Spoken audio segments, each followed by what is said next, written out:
Hello friends, welcome back to our channel.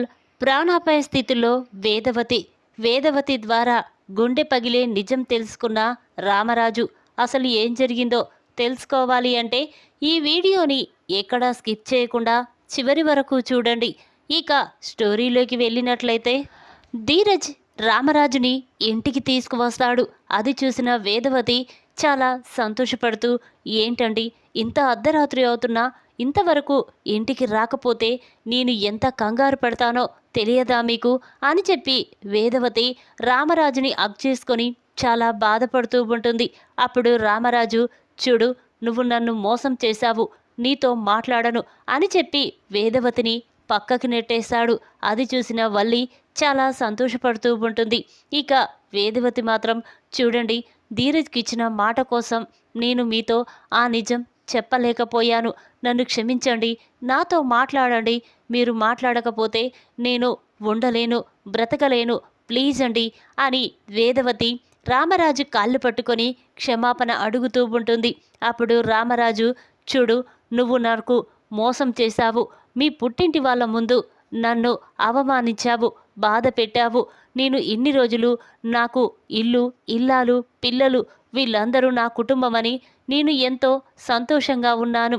కానీ ఇప్పుడు అర్థమైంది, నేను ఎప్పటిలాగే ఒంటరి వాన్నని అని రామరాజు అంటూ ఉంటే అప్పుడు వేదవతి, లేదండి, మీరు అలా బాధపడుతుంటే నేను చూడలేకపోతున్నాను. చూడండి, మనిద్దరికి పెళ్లి జరిగిన దగ్గర నుంచి ఏ రోజు కూడా ఏ నిజం మీ దగ్గర దాయలేదు, మిమ్మల్ని మోసం చెయ్యలేదు, నన్ను అర్థం చేసుకోండి అని వేదవతి రామరాజుని బ్రతిమిలాడుతూ ఉంటుంది.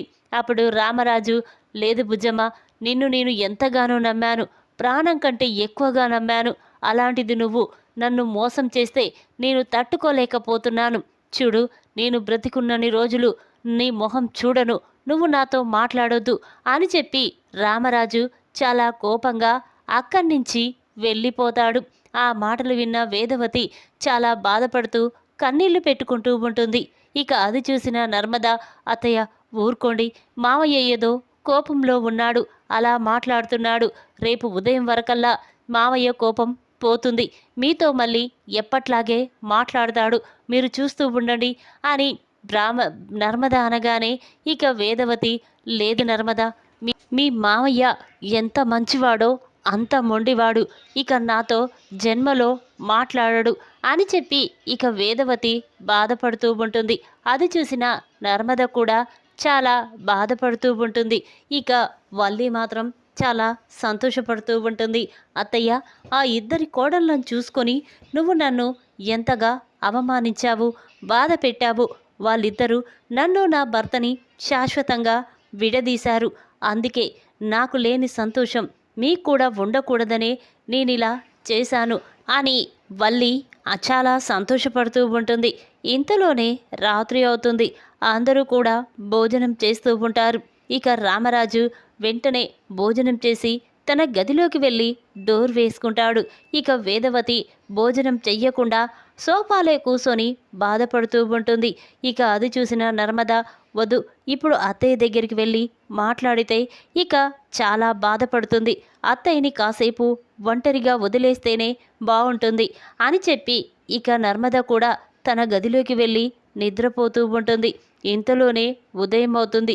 ఇక అందరూ కూడా టిఫిన్ చేయడానికి డైనింగ్ టేబుల్ దగ్గరికి వస్తారు.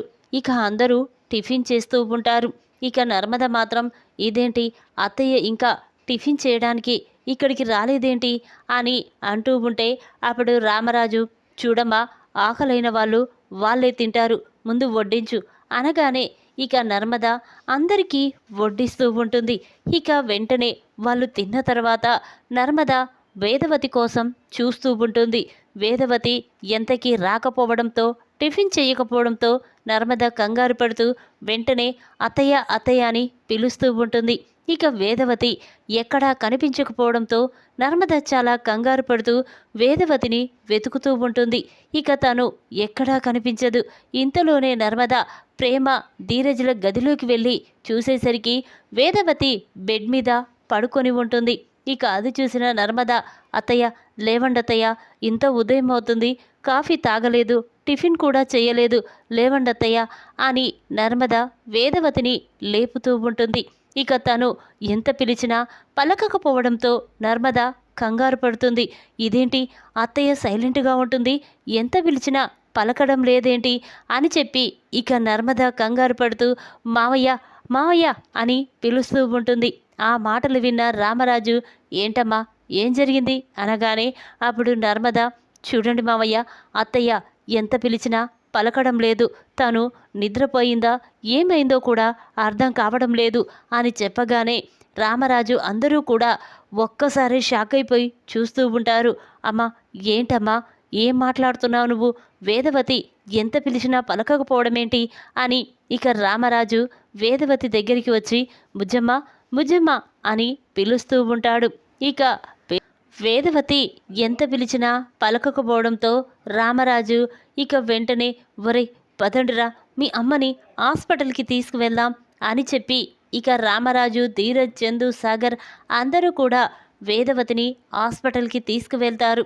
ఇక రామరాజు డాక్టర్తో డాక్టర్ వేదవతిని చూడండి, తను ఎంత పిలిచినా పలకడం లేదు, నాకు చాలా కంగారుగా ఉంది అని రామరాజు అంటూ ఉంటే అప్పుడు డాక్టర్ చూడండి రామరాజు గారు, మీరేమీ కంగారు పడకండి అని చెప్పి ఇక డాక్టర్ వేదవతిని ఐసీయూలోకి తీసుకువెళ్ళి ట్రీట్మెంట్ చేస్తూ ఉంటాడు. ఇక తన దగ్గర ఉన్నది ఏదో తీసుకుపోవడంతో ఇక తన ప్రాణాలకే ప్రమాదమని తెలిసిన డాక్టర్ ఒక్కసారి షాక్ అవుతాడు. ఇదేంటి తనకు ఏం బాధ వచ్చిందని ఇలాంటి నిర్ణయం తీసుకుంది అని చెప్పి ఇక వెంటనే డాక్టర్ వేదవతికి ట్రీట్మెంట్ చేస్తూ ఉంటాడు. ఇంతలోనే డాక్టర్ బయటికి వస్తాడు.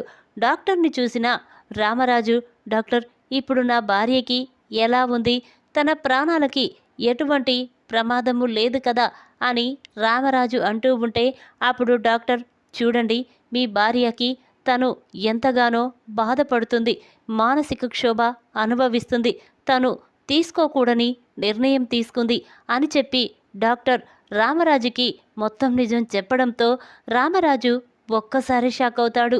అదేంటి డాక్టర్, నా భార్య అలా చేయడమేంటి, తనకి ఏం బాధ వచ్చిందని అని రామరాజు అనగానే అప్పుడు ఇక నర్మద చాలా బాధపడుతూ ఇక డాక్టర్ చూడండి 24 గంటలు గడిస్తే గాని తన పరిస్థితి ఏమీ చెప్పలేము అని డాక్టర్ అక్కడి నుంచి వెళ్ళిపోతాడు.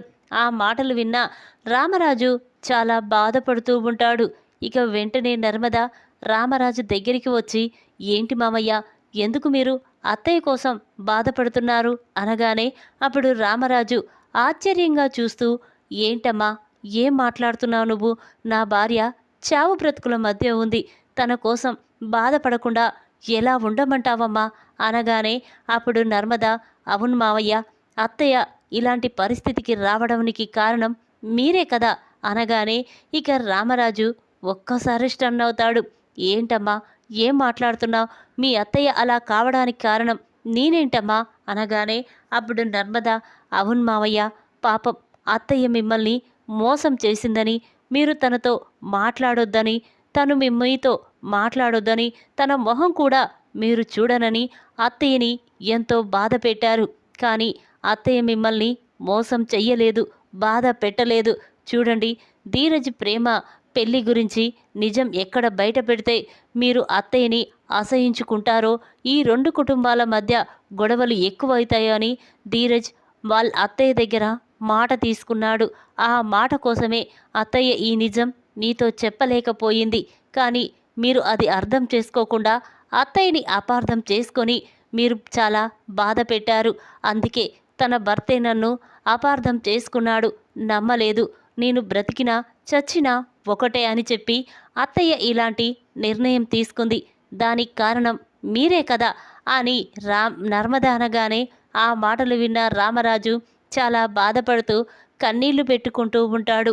అవునమ్మా నువ్వు చెప్పింది నిజమే, వేదవతిని బుజ్జమ్మని నేను అపార్థం చేసుకున్నాను, అర్థం చేసుకొని ఉంటే ఇలాంటి పరిస్థితి వచ్చేది కాదు, నా భార్య ఇలా అయిపోవడానికి కారణం నేనేనమ్మా అని ఇక రామరాజు అంటూ ఉండగా ఇంతలోనే సిస్టర్ బయటికి వచ్చి చూడండి పేషెంట్ స్పృహలోకి వచ్చి మీరు చూడొచ్చు అని చెప్పగానే ఇక అందరూ ఆ వేదవతి దగ్గరికి వెళ్తారు.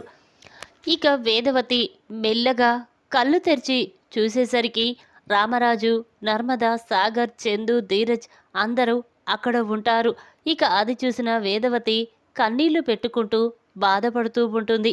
ఇక రామరాజు మాత్రం, ఏంటి బుజ్జమ్మ, ఎందుకిలా చేశావు? ఎందుకు నన్ను ఒంటరివాణ్ణి చెయ్యాలనుకున్నావు అని రామరాజు అనగానే అప్పుడు వేదవతి, చూడండి, ఇన్ని రోజులు నాకు పెళ్ళైన దగ్గర నుంచి మీరే లోకంగా, మీ మాటే వేదంగా బ్రతుకుతున్నాను. మిమ్మల్ని పెళ్లి చేసుకొని నా పుట్టింటికి దూరమైపోయాను. మా పుట్టింటి వాళ్ళు కూడా నన్ను అసహించుకున్నా నేను అంతగా పట్టించుకోలేదు. కానీ మీరు మాత్రం నాతో మాట్లాడకుండా ఉండడం వల్ల నేను తట్టుకోలేకపోయాను, భరించలేకపోయాను. అందుకే ఈ నిర్ణయం తీసుకున్నాను. మీరు నాతో మాట్లాడనప్పుడు నాకు ఈ జీవితం అవసరం లేదనే నేను ఇలాంటి నిర్ణయం తీసుకున్నాను అని వేదవతి అంటుంది. ఆ మాటలు విన్న రామరాజు చాలా బాధపడుతూ కన్నీళ్లు పెట్టుకుంటూ వేదవతి చెయ్యి పట్టుకొని, బుజ్జమ్మ, నన్ను క్షమించు బుజ్జమ్మ, నిన్ను అర్థం చేసుకోకుండా చాలా బాధ పెట్టాను. నన్ను మోసం చేశావు. పెళ్లి గురించి నాతో చెప్పలేవని ఒకే ఒక్క కారణం చేత నిన్ను అసహించుకున్నాను. కానీ నువ్వు ఇంత పని చేస్తావని అస్సలు అనుకోలేదు. నన్ను క్షమించు బుజ్జమ్మ అని రామరాజు వేదవతిని క్షమాపణ అడుగుతాడు. ఇక అది చూసిన అందరూ కూడా చాలా సంతోషపడుతూ ఉంటారు. ఇక వేదవతి మాత్రం, చూడండి, నేను మిమ్మల్ని క్షమించడమేంటి?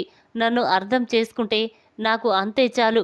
కానీ మీరు మాట్లాడకుండా, మిమ్మల్ని చూడకుండా నేను ఎప్పుడు బ్రతకలేనండి అని వేదవతి రామరాజుని హగ్ చేసుకొని చాలా బాధపడుతూ ఉంటుంది. అప్పుడు రామరాజు, చూడు బుజ్జమ్మ, ఇక నుండి ఎన్ని చెప్పినా, ఎవ్వరు ఏమన్నా, నిన్ను మాత్రం నేను విడిపోను అని చెప్పి ఇక రామరాజు వేదవతి మాట్లాడుకుంటూ ఉంటారు. ఇక ఇంతలోనే వేదవతి వల్లి వైపు చూస్తూ చాలా కోపంతో రగిలిపోతూ ఉంటుంది. చూడండి, ఇంతవరకు నేను అన్ని నిజాలు మీ దగ్గర దాచి మిమ్మల్ని మోసం చేశానని మీరు నన్ను ఆశయించుకున్నారు. అందుకే ఇక ఎవ్వరి గురించి నేను నీ దగ్గర నిజం దాచాలనుకోవడం లేదు. అందుకే అన్ని నిజాలు అందరి గురించి మీతో చెప్పేస్తాను అని వేదవతి అనగానే ఇక వల్లి ఒక్కసారి స్టన్ అయిపోయి చూస్తూ ఉంటుంది. ఇదేంటి, ఒకవేళ నా గురించి అత్తయ్య మామయ్యకేమైనా చెప్పేస్తుందా ఏంటి అని కంగారు పడుతూ ఉంటుంది. అప్పుడు రామరాజు, ఏంటి బుజ్జమ్మ, మళ్ళీ నిజమేంటి దాచడమేంటి చెప్పు అనగానే అప్పుడు వేదవతి, అవునండి, అసలు ఈ గొడవలన్నిటికి కారణం ఎవరో కాదు, ఇదిగో ఈ వల్లీనే. ఈ వల్లి ద్వారా ఇన్ని గొడవలు వచ్చాయి. అసలు ఈ వల్లి తల్లి కాబోతుందని నా దగ్గర నాటకమాడింది. ఆ నిజం ఎక్కడ బయట పెడతానని తను చావబోయింది. అందుకే ఆ నిజం మీతో చెప్పలేకపోయాను. అంతేకాదండి, అసలు వల్లి మా అక్కతో చేతులు కలిపి ప్రేమ ధీరజుల్ని శాశ్వతంగా విడదీయాలని చూసింది. అంతేకాకుండా ఇంకా వల్లి ఎన్నో తప్పులు చేసింది. అవన్నీ క్షమించి కూడా నేను వల్లిని వదిలేశాను. కానీ వల్లినే మీ ముందు ధీరజ్ ప్రేమల విషయం గుర్తుకు తెచ్చి నన్ను అవమానించేలా, బాధ పెట్టేలా మీ ముందు అవమానించింది. అందుకే నేను వల్లి నిజస్వరూపాన్ని మీ ముందు బయట పెట్టాలనుకున్నాను అని వేదవతి అనగానే ఆ మాటలు విన్న రామరాజు ఒక్కసారి షాక్ అయిపోయి చూస్తూ ఉంటాడు. ఇక వెంటనే వల్లి, లేదు మావయ్య, అత్తయ్య ఏదో కోపంలో అలా నా మీద ఉన్నవి లేనివి చెప్తుంది. కానీ నేను ఏ తప్పు చెయ్యలేదు మావయ్య అని వల్లి అంటూ ఉంటే ఇక చందు చాలా కోపంగా వల్లి చెంప పగలగొడతాడు. చూడు, ఇన్ని తప్పులు చేసినా మేమందరం నిన్ను క్షమించి వదిలేశాం. కానీ నువ్వు మాత్రం అందరి తప్పులని నాన్న ముందు బయటపెట్టి అమ్మని నాన్నని శాశ్వతంగా విడదీయాలని చూసింది నాన్న అని ఇక చందు వల్లి నిజస్వరూపం రామరాజు ముందు బయట పెడతాడు. ఇక అది చూసిన రామరాజు కోపంతో రగిలిపోతూ వల్లి చెంప పగలగొడతాడు. చి, నిన్ను ఎంతగానో నమ్మాను.